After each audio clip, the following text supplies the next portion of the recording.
Assalomu alaykum do'stlar. 24-aprel Toshkent shahar Chorsu bozoridan gapiryapmiz. Mana Galubika ko'chatlarimiz. Bitta tanishim Galubika ko'chatini so'rovdi.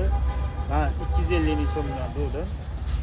U odamga ancha qimmatsiraganmi internetdan zakaz qildi. Quruq cho'paydi zakaz nima kelibdi unga. Bu toza Galubika mana bunaqa bo'ladi. Mana mevalar g'uch-g'uch bo'ladi. Bahorda meva qiladi bu. Kuzgacha mevasini yeyverasizlar. Bunaqa ko'chatlar kerak bo'lsa bizga murojaat qilinglar. Galubika, Glitsinani ham zo'rlari bor. Xitoyniki emas, o'zimizniki. Eski qadimiydan gullari yirik. Bulardan mevasi mana zo'r bo'ladi, g'uch-g'uch meva bo'ladi.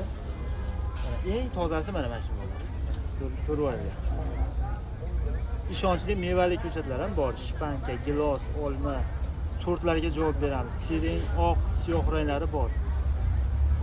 Nomerlarimizni pastga qo'yib qo'yamiz. Like bosib qo'yinglar. Sog' bo'linglar, salomat bo'linglar.